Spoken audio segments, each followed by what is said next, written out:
বাংলাদেশের ভাগ্য আকাশে উত্তর গগনে কালো মেঘ জমা হয়েছে, ঝড়ের পূর্বাভাস লক্ষ্য করছি। সুপ্রিয় দর্শক, আসসালামু আলাইকুম ওয়া রাহমাতুল্লাহ। আশা করি সকলেই ভালো আছেন। আল্লামা দেলোয়ার হোসেন সাইদী সাহেব চট্টগ্রামের শেষ মাহফিলে মুসলিম উম্মাহর জন্য কি বার্তা দিয়েছিলেন? শেষ মাহফিলে তিনি কি এমন বক্তব্য দিয়েছিলেন যে বক্তব্যের কারণে তাকে দীর্ঘদিন যাবৎ কারাবাস করতে হয়? চলুন আজকের এই ভিডিওর মাধ্যমে আমরা জেনে নিই। ভিডিওটি দেখার আগে আপনি যদি এই চ্যানেলে নতুন হয়ে থাকেন তাহলে চ্যানেলটি সাবস্ক্রাইব করে পাশে থাকা বেল বাটনটি অল প্রেস করে দিন। আর যারা করেছেন তাদেরকে অসংখ্য অসংখ্য ধন্যবাদ। ভিডিওটি দেখার আগে আপনাদেরকে বরাবর একটি কথাই বলবো, নামাজ বাদ দিও না বন্ধু, এপারের চেয়ে ওপারের জীবন অনেক সুন্দর। তাহলে চলুন বন্ধুরা, আজকের ভিডিওটি শুরু করা যাক। বাংলাদেশের ভাগ্য আকাশে উত্তর গগনে কালো মেঘ জমা হয়েছে, ঝড়ের পূর্বাভাস লক্ষ্য করছি। যদি মোকাবেলা করতে না পারেন সক্ষম ভাবে, এমন অন্ধকার গাঢ় কালো অমাবস্যার রাত আসতে পারে যার সুবে সাদে খাওয়া অসম্ভব। সুতরাং আপনারা কি কাপুরুষের মতো কাফের মুশরিকদের গোলামি করে মরতে চান? বিড়ালের মতো 500 বছর বেঁচে থাকার কোনো লাভ নাই। সিংহের মতো 1 ঘন্টা বাঁচতে চাই। আমাদেরকে বলা হয় সাম্প্রদায়িক উস্কানিমূলক কথা নাকি আমি বলি। পত্রপত্রিকা দিছে না তারা সাম্প্রদায়িক উস্কানি কথা, সাম্প্রদায়িক উস্কানিমূলক কথা বলি। সেই জন্যই বোধহয় শত শত মুসলিম আমাদের কাছে এসে মুসলমান হয়। মানুষে আর বোকা বানানো যাবে না। যাবে কি? আর বোকা বানানো যাবে? তারপর বলছে কি? এরপরে বলছে, আমাকে বলছে রাজাকার। শুনে রাখো চট্টগ্রামের লক্ষ লক্ষ জনতা, পার্লামেন্টে যখন আমাকে এই কথা বলা হয়েছিল, আমার পার্লামেন্টের কলিগ জাফরুল্লাহ চৌধুরী সাহেব বসে আছেন এখানে, জাফরুল ইসলাম চৌধুরী বসে আছেন পাশে, প্রধানমন্ত্রী সুদ্ধা, অন্তত 3 শতাধিক পার্লামেন্টের সম্মানিত সদস্যরা সেদিন বসা। 1997 সনের বাজেট বক্তৃতা যখন আমি করতেছিলাম, ডক্টর কুদরতে খোদা, নাম রাখছে কুদরতে খোদা, আসলে গজবে খোদা। এই লোকটি নাস্তিক, ইসলামের চূড়ান্ত দুশমন। তার প্রণীত শিক্ষা ব্যবস্থার যখন সমালোচনা করছিলাম, ট্রেজারি বেঞ্চ থেকে আমাকে বলা হলো রাজাকার। আমি আমার সমস্ত শক্তি একত্রিত করে বলেছিলাম, শুধুমাত্র হিন্দুস্তানের রাজাকারেরাই আমাকে রাজাকার বলতে পারে। আমি বলেছিলাম 1973 সন পর্যন্ত আমি বাংলাদেশের কোন রাজনৈতিক দলের নেতা এবং কর্মী ছিলাম না। আমি রাজাকার নই।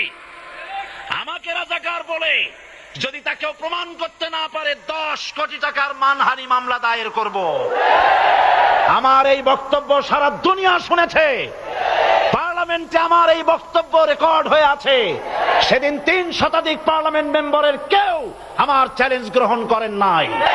যে কোনো ব্যক্তি পার্লামেন্টে গিয়ে আমার বক্তৃতা দেখে আসতে পারেন। 1997 সনের 7ই অক্টোবর দৈনিক জনকণ্ঠ পত্রিকা যখন আমার বিরুদ্ধে লিখলো, সেই পত্রিকায় সাইদির ওপেন চ্যালেঞ্জ 8ম পাতা, 1997 7ই অক্টোবর, এত বড় 2 কলমে হেডিং।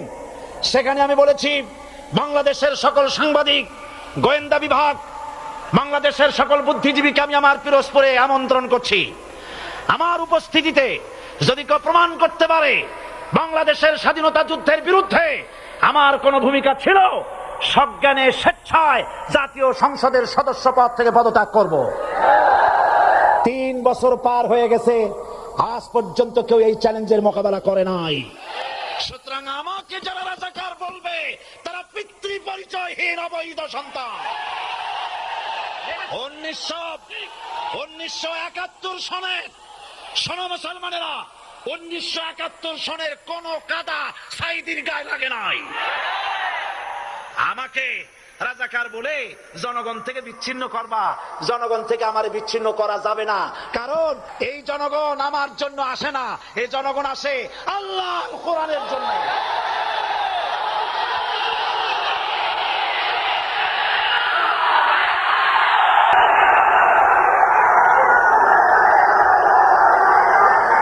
আজকে আর যারা ইসলামের কথা বলে, তারাই রাজাকার, তারাই মৌলবাদী।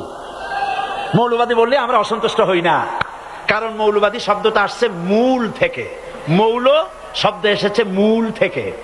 মূলবাদী তার মানে যারা মূলে আছে। মূল হলো কোরআন, মূল হলো হাদিস, মূল হলেন আল্লাহ, মূল হলেন আল্লাহ রসুল। আমরা আছি মূলে। এখন বলেন তো মূলের শক্তি বেশি না আগার শক্তি বেশি? আমাদের যারা মৌলবাদী বলে ওরা হলো আগাবাদী। মূলে আছে কত কোটি? 12 কোটি। মূলে আছে কত কোটি? আর আমাদের যারা মৌলবাদী বলে ওই থাকো গাছের আগায়, আমরা মূলে। লাফালাফি বেশি করবা না। 12 কোটিতে গাছের গোড়া আসতে নানা দেবে, মামু বাড়ি দিল্লি গিয়ে পড়বা, বাংলার জমিনে জায়গা হবে না। এ কথা বিশ্বাস করো।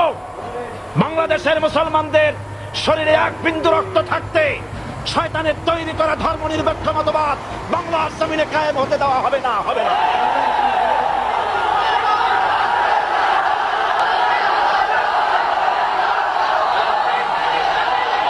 রাসূল করিম সাল্লাল্লাহু আলাইহি ওয়াসাল্লাম কোরআন প্রতিষ্ঠার জন্য আন্দোলন করেছিলেন। আয়াতুল কুরসি আমাদের সে কথাই শিখেছে। আল্লাহ রাব্বুল আলামিন বলেন, আল্লাহু লা ইলাহা ইল্লা হুয়াল হাইয়ুল কাইয়্যুম। প্রাণ খুলে পড়েন, আল্লাহু লা ইলাহা ইল্লা হুয়াল হাইয়ুল কাইয়্যুম। আল্লাহ হচ্ছেন তিনি, যিনি ছাড়া কোনো ইলাহ নাই, আইনদাতা নাই, বিধানদাতা নাই। আমরা মানুষের তৈরি করা আইন মানি না। 12 কোটি মুসলমানের দেশে আইন তৈরি করবে মানুষ, আমরা মানব না।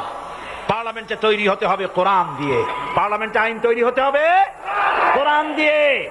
সুতরাং ভয় যতই পান আর যতই ষড়যন্ত্র করেন, 4 দল যখন একত্রিত হয়েছে, ঐক্যবদ্ধ থাকবে, সরকার ঐক্যবদ্ধভাবে গঠন হবে, নির্বাচন ঐক্যবদ্ধভাবে হবে এবং কোরআন হবে, আল কোরআনের পার্লামেন্ট হবে বাংলাদেশে।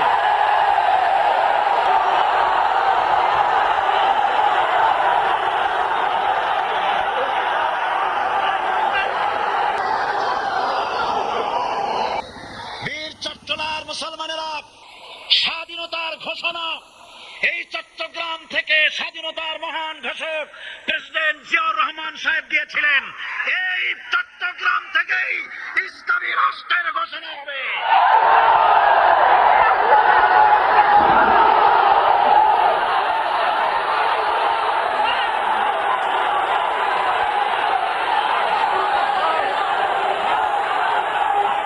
আমি আশাবাদী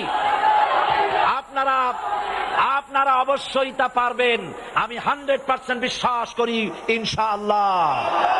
কারণ যে ষড়যন্ত্রের মোকাবেলা করে স্থানীয় রাজনৈতিক দলের নেতৃবৃন্দ কোরআনের মাহফিল সিনায় এনেছেন, আমি প্রথম দিনই বলেছি চট্টগ্রাম তাফসীরুল কোরআন মাহফিল কোন রাজনৈতিক দলের প্রতিনিধিত্ব করে না।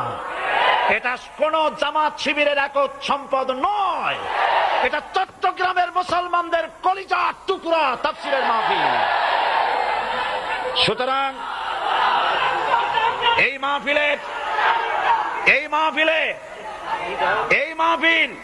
চট্টগ্রামে থাকবে ইনশাআল্লাহ কিয়ামত পর্যন্ত।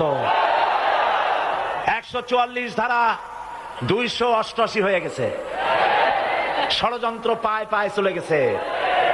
আমি ওই সব ছেলেদের বলি, সরকারি দলের ছাত্র হইয়া মুসলমানদের বিপক্ষে যাইও না। বর্তমানে আল্লামা দেলোয়ার হোসেন সাঈদী সাহেবের বলা অনেক কথাই আমাদের সাথে মিলে যাচ্ছে। প্রিয় বন্ধুরা, আপনারা শুরু থেকে শেষ পর্যন্ত আল্লামা দেলোয়ার হোসেন সাঈদী সাহেবের বক্তব্যটি শুনেছেন। এই বক্তব্য সম্পর্কে আপনার কোনো মন্তব্য থাকলে অবশ্যই কমেন্ট বক্সে দিবেন। দেখা হবে নতুন কোনো এপিসোডে। সে পর্যন্ত ভালো থাকবেন, সুস্থ থাকবেন। আজকের মতো বিদায় নিচ্ছি। আসসালামু আলাইকুম ওয়া রাহমাতুল্লাহি ওয়া বারাকাতুহু।